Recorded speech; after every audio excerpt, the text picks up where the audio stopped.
representation matters and the storytelling and showing up in places that we aren't normally in and being uncomfortable with being uncomfortable.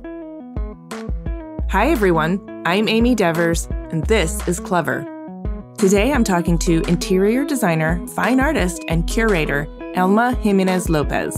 A first-generation Mexican-American, Alma splits her time between her hometown of Abilene, Texas, and San Francisco, where she earned a BFA in Interior Architecture and Design from the Academy of Art University. Alma's career started in interior design at Studio O+A. She then took her talents to the furniture dealership MG West. During the pandemic, when everyone was out of work, she teamed up with Elizabeth Wirt to co-found Additions, an interior design studio focused on experiential design and community activations. Additions did so well that within a year, it was acquired by Kanoa, where Alma took on the role of head of creative and brands. And by the way, this chapter includes a great story with Federico Negro, who you may remember from Clever episode 219. These days, Alma is the co-creator, along with Sergio Mondragon, of Threads, a new art and design curatorial collective. Their recent curated group show, El Liston Café, The Brown Ribbon, highlights a spectrum of personal narratives of Mexican Americans in California through art, design, and fashion. As Of Threads states, it's a way of saying we are here, we belong, and our stories matter. As you'll hear, Alma's commitment to her community, determination and creativity in the face of crises, whether that's COVID or the new administration's policies affecting immigrants and marginalized communities, is inspiring and deeply moving. She's a force, a bridge builder, a voice for the voiceless, and a powerful ray of light. Here's Alma.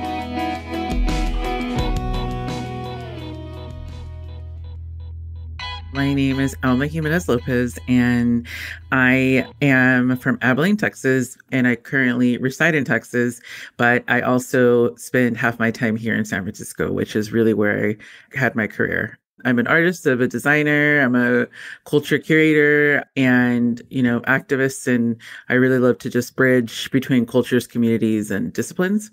So really that's who I am as a person. And I think, Alma as a brand, it's really focusing on making good design accessible to everyone in the interiors design industry.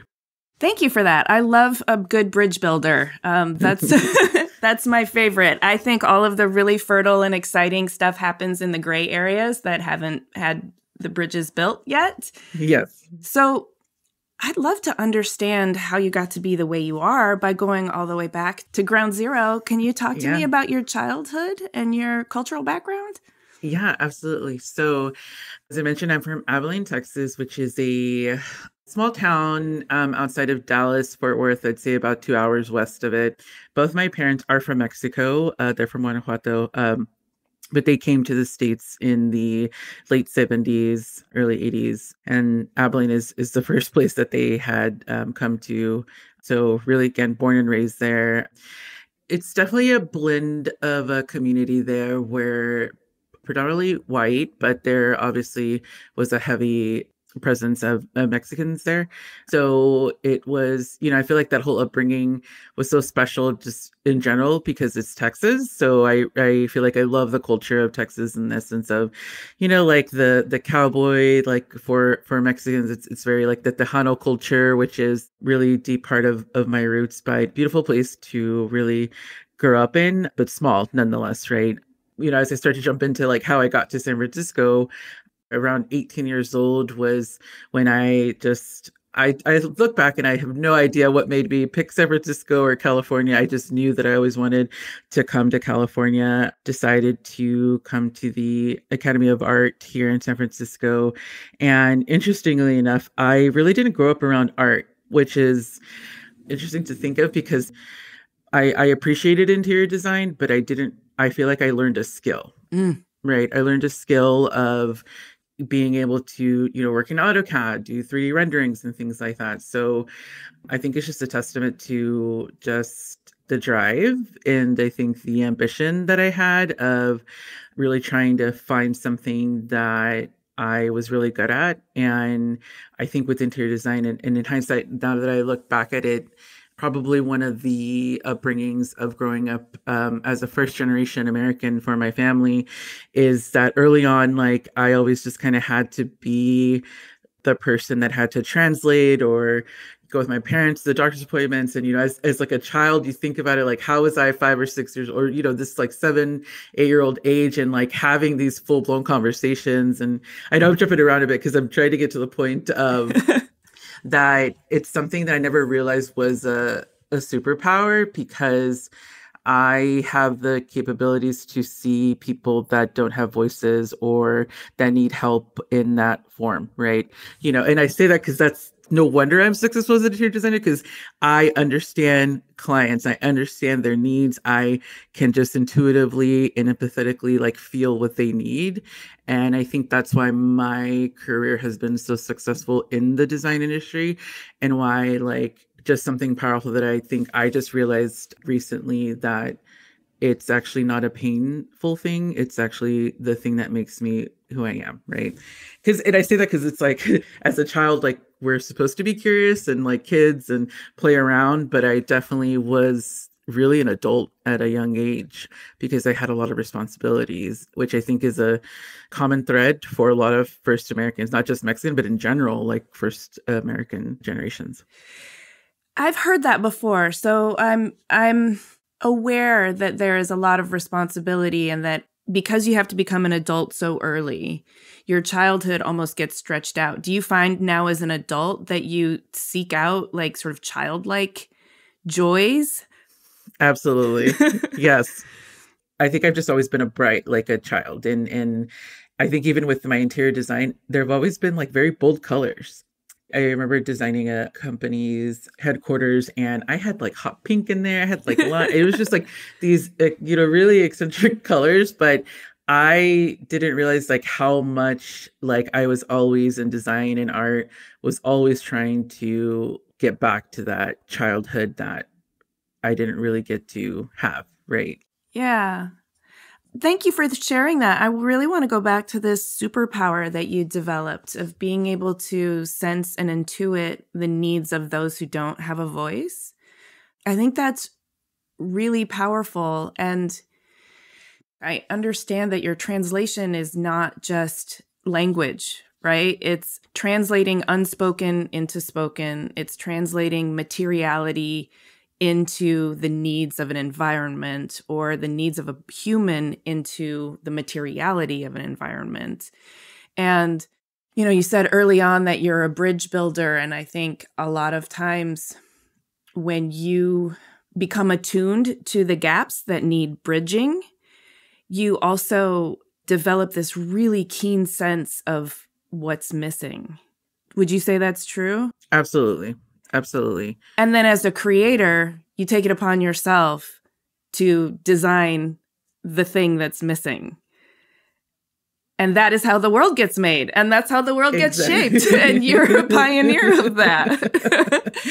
Yeah, it's definitely, again, recognizing that common thread. I feel like I've always known it, but I don't think I really understood how powerful that was until recently. And I think it had a lot to do with, like, as I mentioned, I moved to San Francisco as 18 and I just moved back to my hometown last year after spending half my life here, right? I grew up in San Francisco, absolutely. And to go back and, I bought my parents' old home.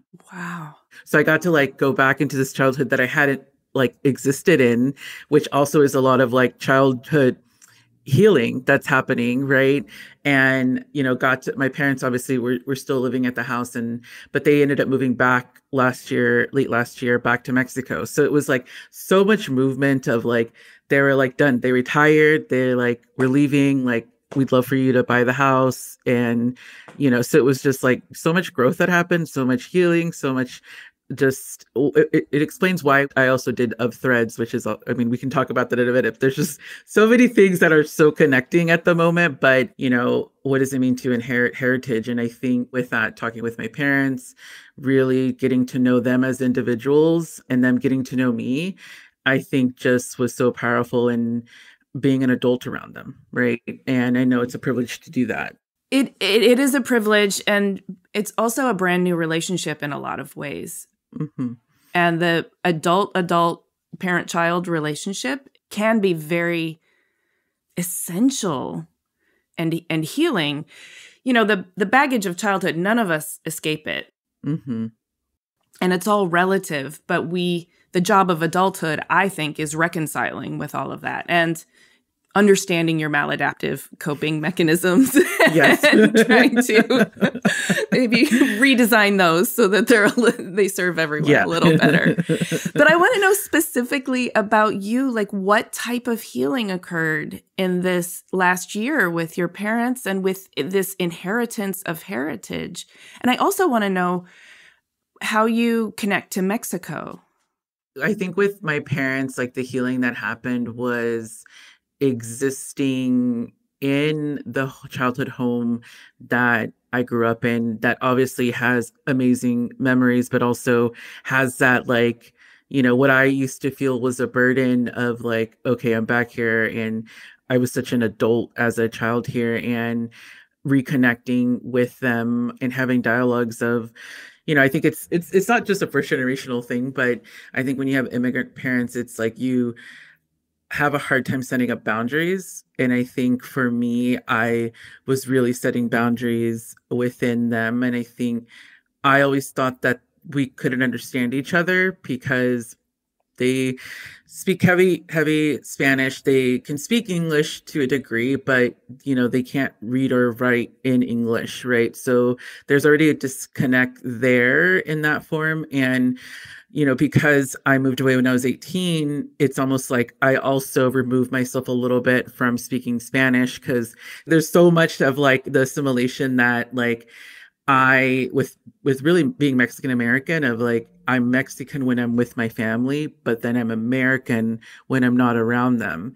And I think like for like first time in my life moving back to Texas, I had the space to really like get in tune with myself. And I think that's a lot of the healing that happened, where again, I didn't think I could talk to my parents about certain things, but when I did start talking to them about like just a bit of the trauma that I've experienced with them, they were so like open. They wanted to know more. They were so curious. And oh, that's really wonderful. That's not always the case. That's no, it really blew me away, because I just, for whatever reason, I thought in my mind they couldn't understand me, but we just found a common thread to have a dialogue, That's glorious. I love to hear that. And I can imagine, I'm going to rely on you to tell me because I don't have the same lived experience, but cultural duality, is a theme that you explore in your work, in your curatorial work, and in your fine art practice, and in your life. And this idea of being Mexican with your family, and when you're in San Francisco, you're not. And is there a part of the healing that also involved you sort of overlapping, bringing together the Mexican and the American of Alma? Absolutely. Yeah, I think within Mexican culture, and it's clearly not every Mexican a part of a Mexican family, but there is a lot of machismo that exists in our culture. And I say that because that was really a lot of the experience that I had of, my dad worked on an oil rig, which that's already hard in itself, right? And my mom worked at a cleaner. So they both had these, hard labor jobs that were just, they're already tired from like working those jobs, and then to come home and to really rely on like, I'm not the oldest, which is really surprising because everyone thinks I'm the oldest. I have an older sister. I have two little brothers, but for whatever reason, I think I was just the one that was more like in tune and probably less rebellious. So I think my sister was probably the more rebellious, because it was very controlling, very like, we couldn't stay at people's houses. We like couldn't really like hang out with like our friends. It was very like a strict household.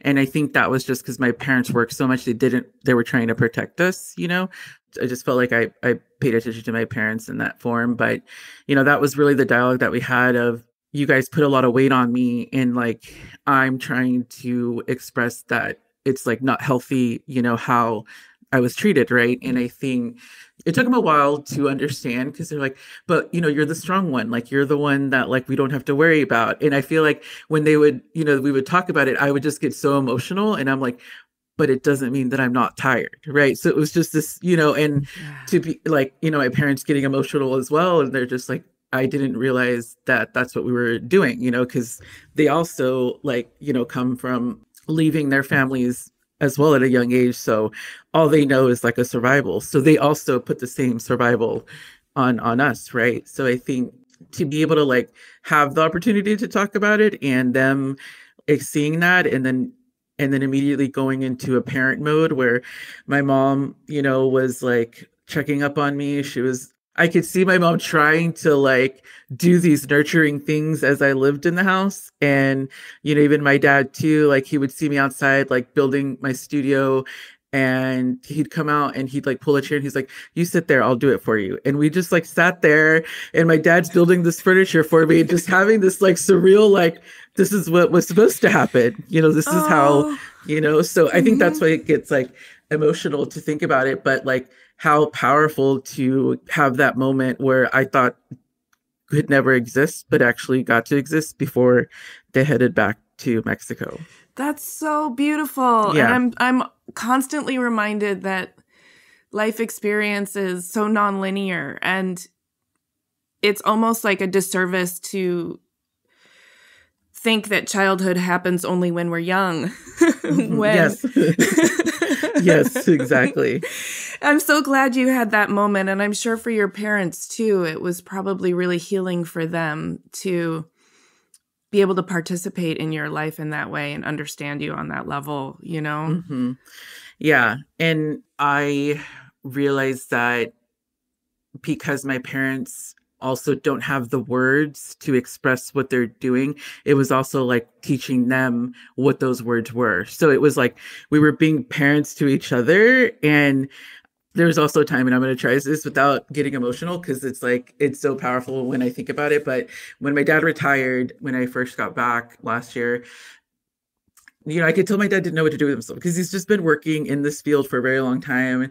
And me and my sister were like, why don't you go to like school? Because they do like specifically for Spanish speaking adults, and they like go through a whole process. And I was like, let's sign you up. So we signed my dad up, and we're like, watching my dad go to school and like come home with these like papers that would be like, write milk in a sentence, and like he would get graded and it would be like A+, or like, you did great, Augustine. Like to see my dad actually live his life as a child too and like go through school. My dad would come home, he was like, look, what, like, can you read what it said? And it was just like, again, the most powerful thing to just experience. It just felt like I was in a totally different parallel dimension because he got to learn how to write, and he got to learn how to speak a language, and so late, obviously he's older in his 70s, but it was such a beautiful, like, I know he completely healed a part of his childhood. And I think that's like, just opening up more to us, and like, again, seeing us more as like his daughters. And I just I picture my dad in front of me, like just his smile and how happy he was. That is so beautiful. I mean, it's such a testament to like the power of language, but also the power of learning and the willingness to resume a childhood that was interrupted, but also the willingness to learn from the child and reciprocate, that whole knowledge exchange in a way that doesn't have the hierarchy of experience or age attached to it. Yeah. But this idea of what it means to inherit heritage feels like it could be a very daunting responsibility, and yet it could also feel like continuing to weave a very sort of generational tapestry that you now get to contribute your own knowledge, hand and body. So I want to hear all about it. And maybe you can walk me through your career and talk about how this is playing out. So when I moved here to San Francisco, I was very fortunate to when I graduated was 2010, which obviously was still in the recession. And we were all trying to get jobs, obviously, my whole little group of friends. And I tell this story because I am very persistent. And I think it's also just because of all the adversity that I had to obviously, deal with as at a young age, that when people tell me no, it's like, I'm going to get in there. Like, I know that I'm going to do it. And I'm just going to keep going. I feel like if anything, it like when people tell me no, it does the opposite of discouragement. It makes me just again more passionate to get through. And we're all trying to get jobs, and I had applied to this studio that is really well renowned now, but at the time was kind of in the beginning stages, but was really a big fan of them. Their Studio Passe in San Francisco, and I had applied for the job, and I know Verda will not kill me, but I had she's one of the founders of the studio, and I applied for the job, and they like didn't accept me the first time. And she's like, but like, sorry, we chose somebody else, but stay in touch, And I was like, I'm gonna get in there. And I remember applying again, and then she's like, sorry, Alma, like we still don't, like we decided to go somewhere else. And I remember just like, I think that was the first time where I felt, if I don't find a job or I get this job, like I'm going to have to move back to Texas. And like, that just wasn't an option for me, And then I applied the third time and ended up getting into the studio. And it was just supposed to be an internship for 3 months doing 3D work. And obviously, like, I killed it at what I did, because when I do something, it just like really go hard. Like I become very obsessed with the things that I'm doing, and I will do my 10,000 hours. So I feel like the first, I think, month I had, was working on some pretty big tech company projects, and I probably spent like 16 hours every day, because I knew that I just had to work harder. I had to work harder to stay here, to get a full-time job. I think this is also with the representation. I was a person of color in that studio, right? And again, it's just always harder because you always have to just double work. And so ended up getting a full-time position shortly a month after. And then obviously that was such a pivotal point for me, because that's when I got to really hone in my skills of listening to clients, really understanding them, and then getting the chance to design their spaces, because, obviously we're listening to the clients, but we're building spaces for the engineers, for all different departments. And I really enjoyed the research part of getting to interview all the end users. So I felt like that was like, it was like a puzzle to me. Like I love to like understand like what they don't have, and like how do I meet those needs. And I think that's really where that superpower that I felt was such a burden in the beginning of my life actually came to like the first time experiencing it in its full potential, of seeing people that often get overlooked or not really getting a say in what they want. That's so amazing to recognize that too. It's like you have a power tool on your belt, but you just found the on switch, and you're like, oh shit, now I know how to use this thing. Exactly.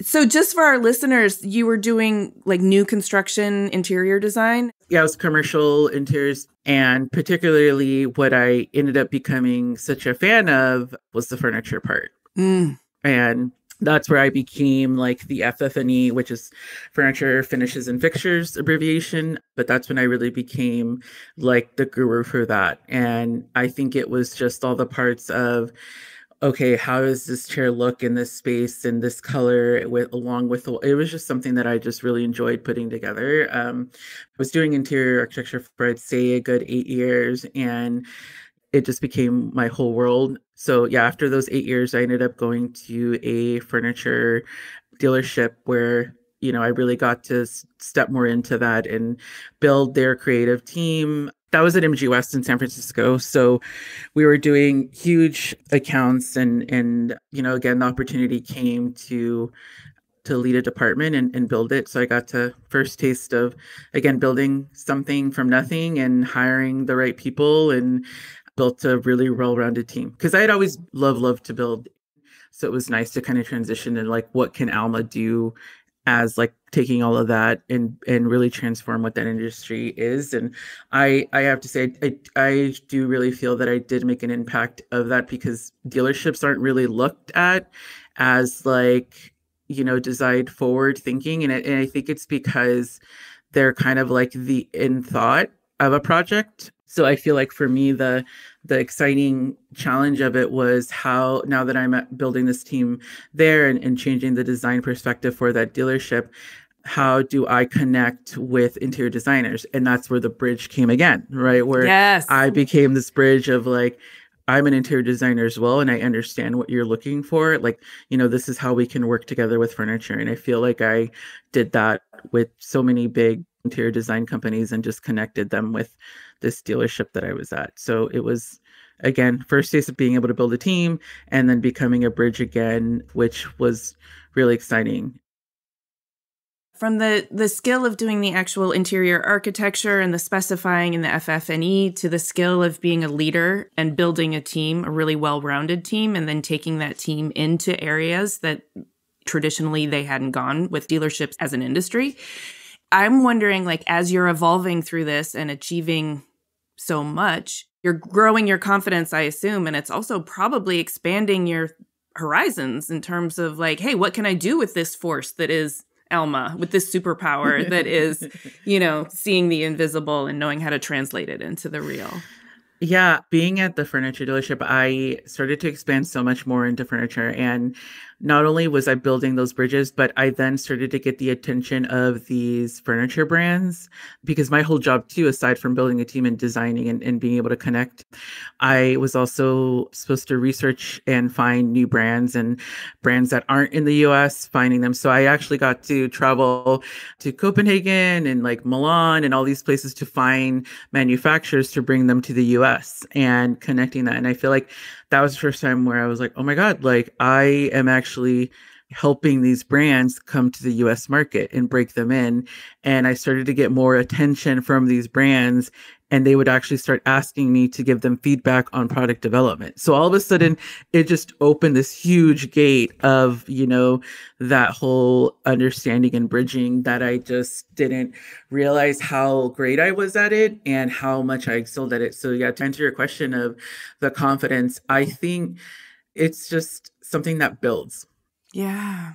When I first started there, I obviously, I get imposter syndrome here and there. And it's just because, you're showing up in a new space. Like also the other part of it too is I was grateful to have a few mentors. But I think for me, because I just had this thought in my mind, I just don't like to bother people. So I never really asked for help. So then I'm just like, I relate. right? Where you're just, Yeah. and I'm just like, I feel like I should ask somebody, just like, I'll figure it out myself. And I think that's where the imposter syndrome would come, because it's like, I didn't have an outlet to talk to somebody. But I think in hindsight, it helped me just be confident in myself that it's okay. Like, just keep moving. Like you're doing something right because you're clearly bringing business.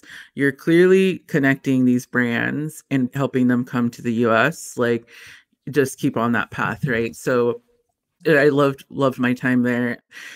And really the only reason I had left was COVID happened. Obviously, that's when everything changed for all of us. But I think for me, that was the first time to really see how nobody really knew what they were doing. And I say that not to be like a bad thing. I say it of like, if I wanted to do and branch out and do something on my own, now's probably the time to do it. And something inside me wanted to build something of my own because connection and community have always been a big part of my life. It's obviously part of our culture too. Like in Mexican American culture, it's like we're a unit. We're a completely unit. And I always bring that to my work. And I feel like for once I just wanted to do it for myself. And, I was actually chatting with a friend who was also doing the same thing I was doing at a dealership. And, it always happens every time you get me on drinking some wine and I have music and have too many bottles. Me. I want to be there. I want to be. Yeah. I think the joke is amongst my friends that have started their own businesses. They're like, whenever you get on a drunk, you're going to start a business. That day you're going to start a business because she will make you open up, get your domain. And, and that's what happened with Liz and myself, my partner. We founded Additions in 2021.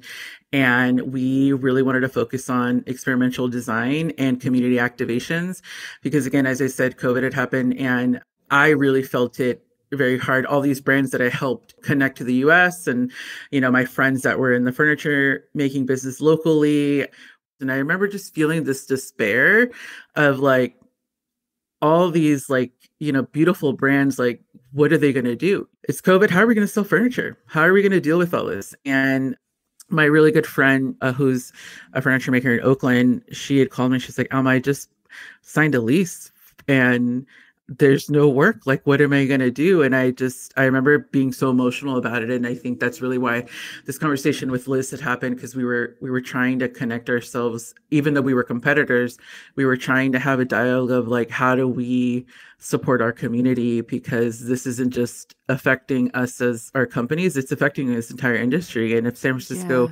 leads with tech companies and buildings and no one's coming to the office, like this is really shutting everything down. So Liz and I, again, one night just, had a bunch of bottles of wine and decided to, again, open Additions. And, we really followed through. And this is why I appreciate Liz so much, because she's the same as me. And we just like both just like, let's do it. So we ended up quitting our job 2021. Wow. In May of 2021. And we posted an Instagram post and immediately were like called. And I think it's because both Liz and I had really made a name for ourselves in the furniture design industry. And again, time is everything. And I think this is where my intuition has always like paid off for me in leaving when I feel like it's time to leave or grow. Obviously, nobody was doing interiors, and obviously everything was backed up. Nobody was getting permits.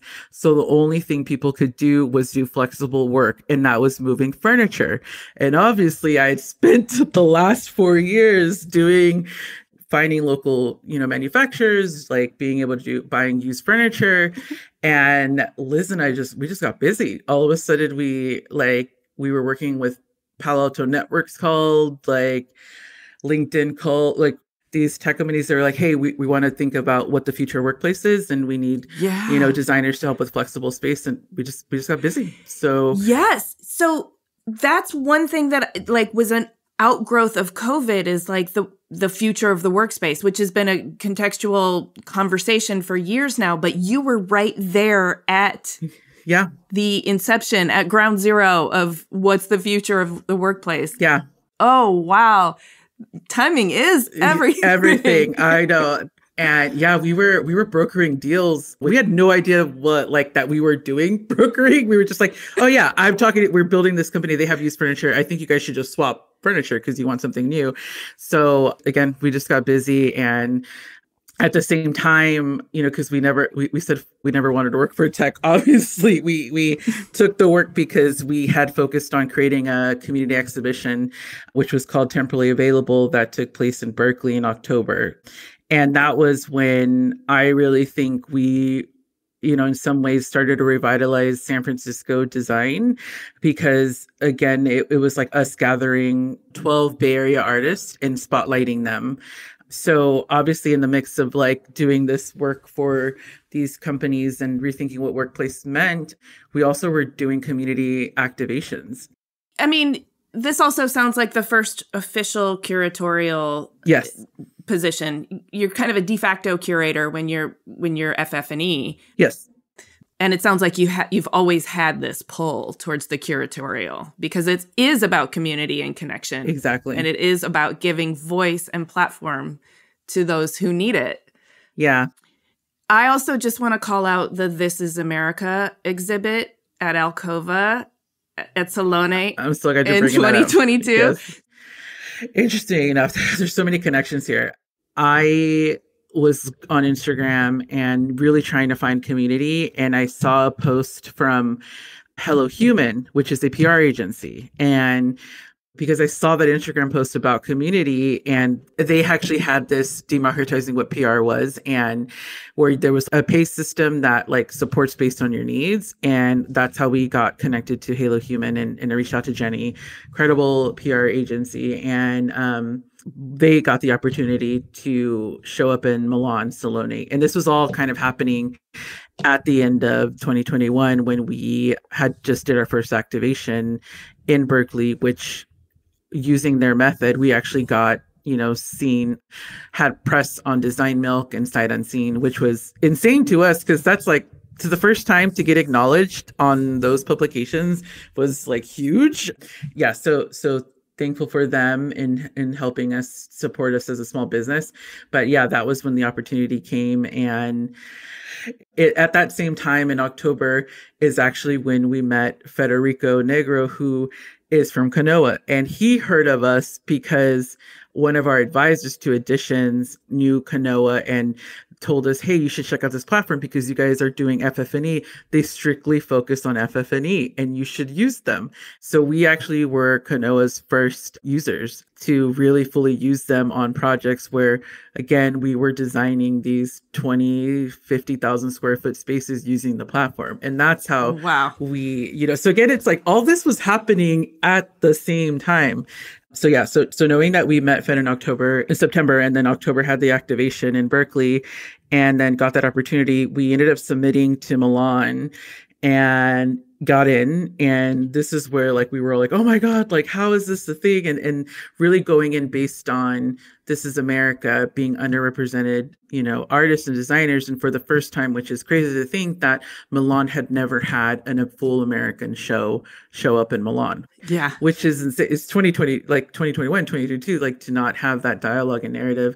And that was so important to all of us. And we were so excited to have it. But with that said, we were so excited about it, but then realizing, okay, well, we need money to fund this. And this is where Federico came in, because obviously we're avid users. We talked to him and his team, probably once a week. We were like getting our sponsor deck ready, and we were like, we're users of your platform and just wanted to ask if maybe you want to sponsor us to like go to Milan. We got this opportunity. Fed is just like, well, how much do you need? And I'm like, it's like the space we want is $50,000, but like, we'll take whatever you could give. And Fed immediately was just like, I'll pay for the whole thing. And we were like, what? He's oh like, my God, really? Yes. So I knew I liked him. Kanoa paid for us to be at that show, and that is why we got to be there. It would not have been possible without Fed supporting and saying how important it was. He's like, what you guys are doing is good work and you need to keep going. And like, if I can do this, absolutely. And I was like, did that just happen? We just like we don't have to worry about anything else. And he's like, go do it. Go build what you need to build. And we just, again, became very, very close with him. And, obviously with that, we started pouring into each other, Kanoa and Editions. And he would then start to, give us work, because obviously people would reach out to him and say, oh, we need an interior design company. And we're like, oh, Editions. And we definitely got work from him. We also started bringing work to him. And I think what I feel like just became so close after was in December, we had the opportunity to pitch Kanoa on a project and millions of dollars, and ended up flying to New York with our client, got a meeting with Kanoa, and I was like, okay, guys, like, this is it. Like, we've been rooting for you guys. It's like, now it's your time to present. And, after the presentation, the client decided to proceed with Kanoa and us. So it was a huge win. And I think that was the first time they had gotten a big deal like that. And, I think that just made us tighter. And obviously him supporting us at Kanoa, it just felt like the perfect relationship that we were growing together. We were supporting each other. And I'd say, shortly after, again, we were drinking again. Fed came out to visit us in January. And again, this is only 9 months of us being open. We were busy. We were just, all this was happening. We're hanging out at Cottage Grill, famous San Francisco spot, lovely martinis. And I say that because we had a lot of them. And me, Federico, and Liz. And just at the end of the night, I say this story because it's very, very to my heart, grabbed my hand, Liz there, and he's just like, I just want you to know how incredible you guys are and how like this is just like the best team, and I want you guys to come over. Would you guys want to come over and lead the creative team for Kanoa? Like, let's make good design accessible to everyone. What you guys are doing is like huge, and like I don't even realize if you guys understand the impacts that you're making on a local scale. Let's do it together on a global scale. And that was the start of our journey with Kanoa. Yeah. I love it. That's like the best love story Yeah. of all time. Yeah. I'm like swooning over here for everybody involved. Yeah. So, again, 9 months of it, I'm like, Liz, did we just get acquired by a tech company? Which was not our plan at all, because in the beginning we had said fuck tech because we didn't want to work there anymore. And then now we were coming over. But we moved really fast, and ended up coming on board 2022 in March. And, at the same time, we still had so many things happening with Editions because we had the Milan show that we were doing. And then we had also got asked by New Zealand brands, 6 of them, to also help them come to the US market. So we had that exhibition happening during SF Design Week.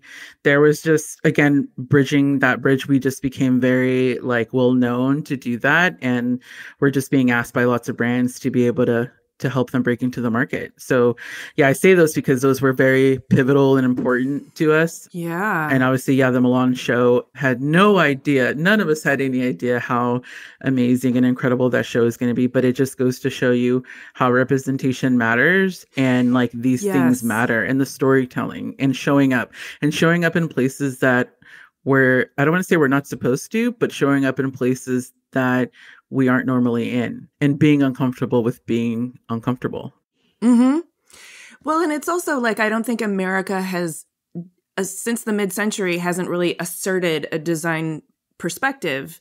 And it's hard to categorize what is American design when it's so diverse, right? And it's so multicultural because America is a nation of immigrants. And so as a curator, I really respect that challenge. It is, how do we represent what This Is America is? And at the same time, America very much has a voice and should be speaking in these design epicenters and expressing its perspective. So that show was also, as an educator and somebody who supports designers and wants to launch them into the world, I was so grateful for that and so excited about it. And I also felt that's us. Yeah. We're speaking there in Milan. That's fucking fantastic. Yeah. I feel like it made us all very proud of being American, especially because obviously we're dealing with a certain administration at that point. And I think we all were what is America? But I think it really brought a lot of us back to really, this is why we love America, because we get the opportunities to express ourselves and to show up. And really, America it will always be, regardless of any administration, a place of dreams, right? Because you can really do anything, right? And I say that because so much, again, adversity in my life, but also so many successes. And you had asked me earlier, when I started working at MG West, did I start feeling confident? It was almost when I started to open that door of being a bridge and understanding that, everything just started to align, and very quickly. So it felt really good again to show up in Milan and be a voice for people that don't have a voice, and also show up as a unit, because again, it's one of the quotes that Jenny said from Hello Human, where she said, "A tide moves all boats." And I think that's so true, right? Where it's it's one of us moves, we all move together. And I think there's such a beauty in showing up, as hard as it feels, as the imposter syndrome that feels, it's somebody's watching, people are listening. And the common thread too is I keep building tables for myself because they don't exist. And it's and you need a seat at them. Yeah, I need a seat at them. And I was well, you know what? Do you want to sit at my table? And I think that's so, and again, it goes to, going back to the superpower, where if I didn't speak up for my parents at a young age, they weren't going to get what they needed. And I think that's why I never had this feeling that I couldn't ask, at least when I showed up, right?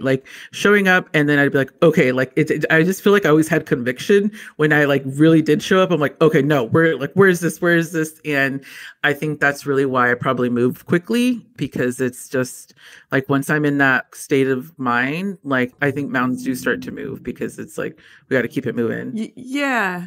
No, I love that. Keep building tables for yourself and then invite other people to sit at your table. Absolutely. So, I mean, I feel like Kanoa is a huge chapter of your life, and now you're on a new chapter. You're a curator and a fine artist, co-founded of Threads, which is a curatorial collective focusing on Mexican-American artists. And you're also the founder of your own multidisciplinary creative studio. So can you talk to me about your current endeavors and what that looks like? And I really just want to start off by giving you my deepest appreciation for the El Liston Cafe exhibit.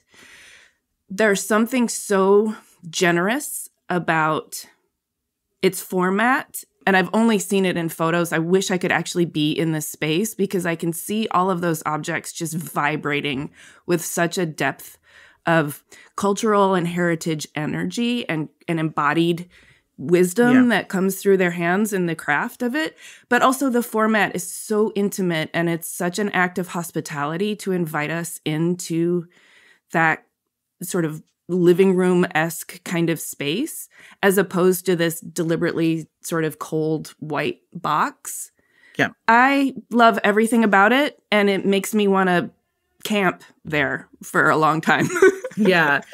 Thank you so much. Yeah. So of Threads, it's just currently what my focus is right now is something myself and Sergio Mondragon we're both Mexican American, have really talked about doing for a very long time, for years. And of Threads is a curatorial art collective by Sergio and myself that is surrounded about Mexican American perspectives. And really of Threads came from the thread that binds us all together, right? And not just within our culture, with obviously like weaving and those things are connected to us. And ironically, Sergio and I didn't realize that our families are actually 1 hour away from each other. So his family is also from Guanajuato. So yes, so the connection is like really, this is where synchronicities, and I'm a very spiritual person in the universe, and to just kind of see those synchronicities happen. He's also first gen, but yeah, it just felt the right time. And again, clearly we had no idea that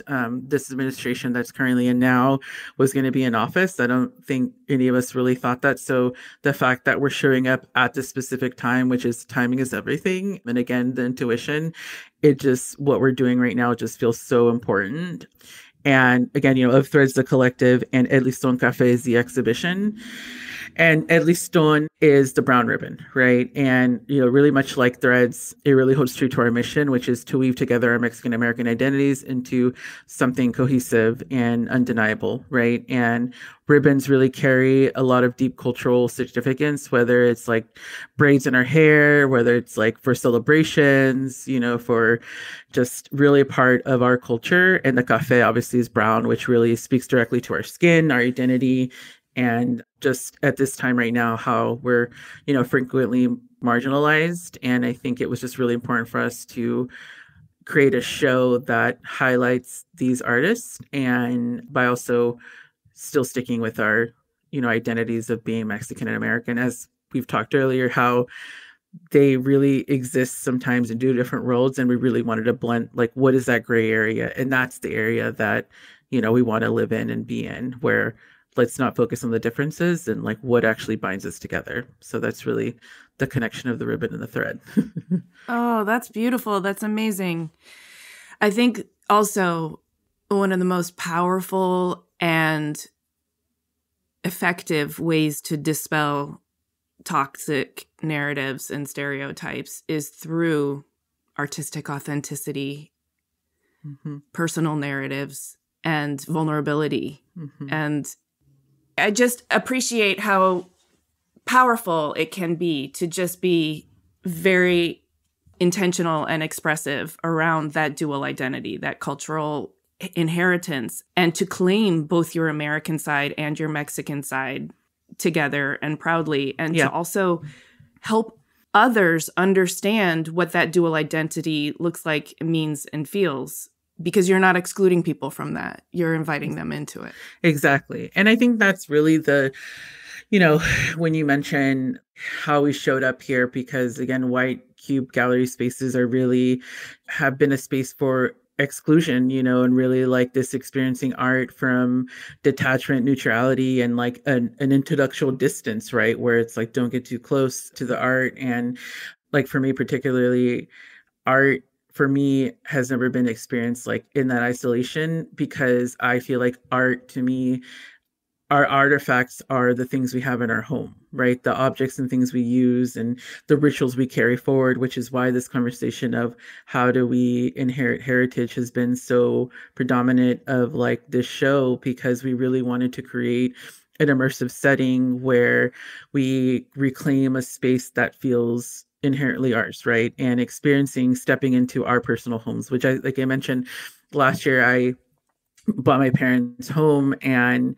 I have a mix of my own belongings, but also my parents' belongings, right? Where, religion is a very big part of our culture, especially the Virgin Mary. My mom has a huge shrine with the Virgin Mary with lights and candles, and it's this altar. And I think mostly every single Mexican American home has an altar, because it's like something, even, I wanted to tell the story because it was funny. Before we got on this call, my mom called me and she's like, "What are you doing?" And I was like, "Hey, I'm going to get on this call for interview. Like, don't call me right now." And she's like, "Well, what's it about?" And I'm like, "Oh, I'm going to, chat about myself and like what I'm doing." And she's like, "Okay." She's like, "I'm glad I'm at home still. I'm going to light a candle for you." And I just started laughing, where it's like, it just continued. And it's like this faith, this blind faith of like, believe in what you're doing. And she gave me my affirmations, and she was just like, "You got the," and that was the only way my parents could communicate to me or support me, is by their words of affirmation and motivation, right? Because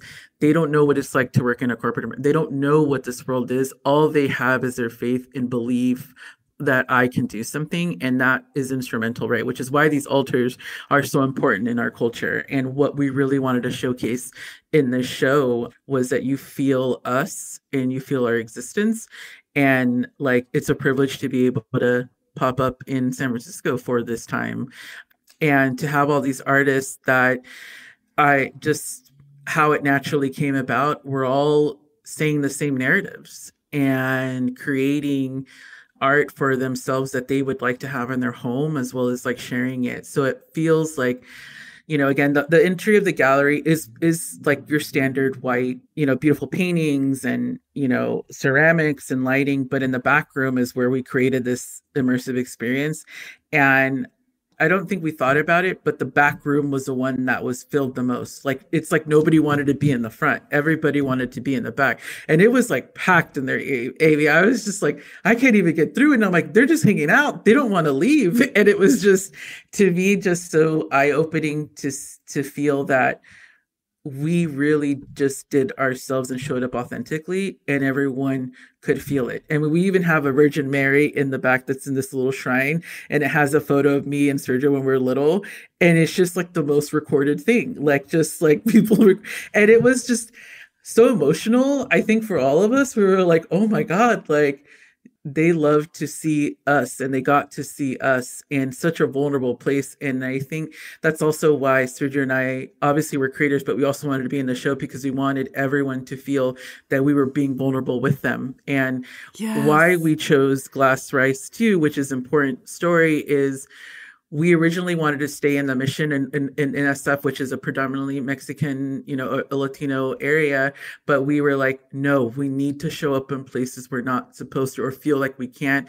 It's important to like not get comfortable. So this is why the, conversation collaboration with Glass Rice felt important, and why they made a safe space for us. And it was just to see Mexican American design in Nob Hill in San Francisco. Everything about this show has been incredible, and I think has given all of us a lot of confidence to just show up in the way we are, and that it's enough. I love that, and I can't wait for where you show up next. Is there anything on the horizon that we should be looking out for? Yeah, it's Sergio and I had a long conversation last Sunday about where we want to go. And I think with Of Threads, we want to continue to partner with galleries and want to be able to support their communities. So we have been looking at, New York with like, obviously New York is very heavy Latino culture in terms of Dominican, Puerto Rican, right? Like I feel like less a Mexican. And I feel like we talked about what is it like to bring a Mexican American show to New York and show more of ourselves there. So really bringing like this West Coast there. And then there's also a conversation of Texas where we actually tap into like my heritage, which is Tejano, and like the vaquero culture, which is Mexican men and women that wear their cowboy hats. So it's this whole Mexican cowboy aesthetic that we want to tap into, especially to like tapping into obviously the cultural environment there now is it's painful to see. And I actually have not been back to Texas since this administration has taken office. So I've only seen like the news of what's happening in my town. And I've been connecting with community leaders all over in Dallas and Austin. And it's just, this is why the work is so important and why like pushing to go to Texas is absolutely a place we want to show up, to just know that we're there to, that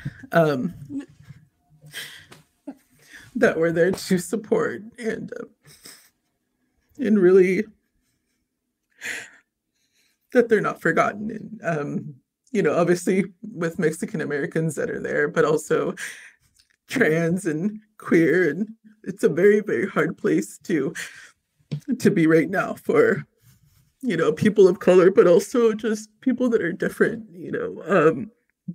So I think just shining light, I think we're just going to be a light to people and use the platform that we have, because it's certainly a privilege to be talking to you, but also continue to share our story and to just let them know that, we see them and we'll keep speaking, So again, I haven't been to Texas since then, so I've only seen the news, and a part of me has anxiety about it. And a lot of my friends were like, why don't you just stay here? And I'm like, because I don't help the problem. If anything, I should be there because I have the knowledge and I have the understanding and I have the platform, and I need to be a light for them at this moment. So that's really where, Texas is obviously cares so much about the Texas people, but it's just the state that's just getting hit like the hardest right now in terms of, a lot of these Midwest states. So it's important to do this work, and I'm, I don't want to say I'm not scared. I'm just showing up and doing as much as I possibly can with this platform. So I honor what you're doing, and I'm so grateful that you shared it with me and that I get to be a little part of also refracting your light out into the world. I love how brave you are, and I just, whatever I can do to add batteries or fuel to your flame so you can keep shining that light. Thank you.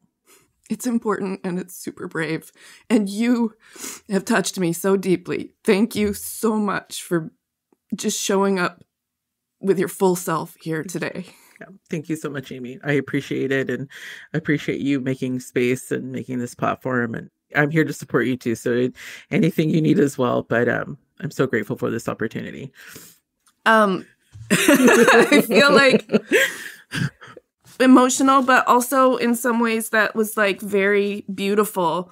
I loved sharing tears with you. Thank Alma. you. Thank you. So, yeah, I don't want to leave you sad. I feel like, can we make our next date like with all those martinis? Yeah, absolutely, Amy. It's like, I think it's emotional because we feel it so much. It's just human decency. It's just being a human. Yeah. And the empath, and again, the superpower, it's like, I can be that voice, and I feel like I just feel their pain. I feel it all. But again, knowing that I can fuel that pain and change it into something positive is what gives me the light, and why I shine the way I shine, and why I'm able to move mountains. And like now more than ever, the way that I show up and what I'm doing, the work that I'm doing is going to move this in some form. And whether it's like a 0.1%, it's something's going to move. And it is my mission to make sure that happens. I know it will. I know it will. You are a force. Thank you, Amy. Yeah. This has been so beautiful. Thank you so much, Alma. Yeah, thank you so much, Amy. Hey, thanks so much for listening. For a transcript of this episode and more about Alma, including links and images of her work, head to our website, cleverpodcast.com. While you're there, sign up for our free Substack newsletter, which includes news, announcements, and a bonus Q&A from our guests.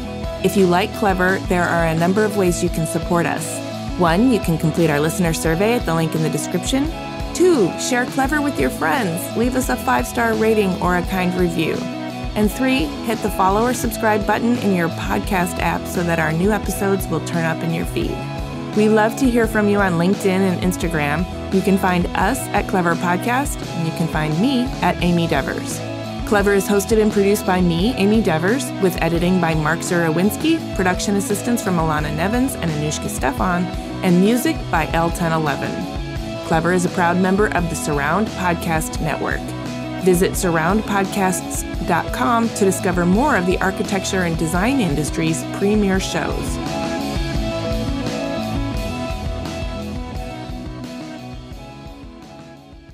Whenever you get Alma drunk, you're going to start a business.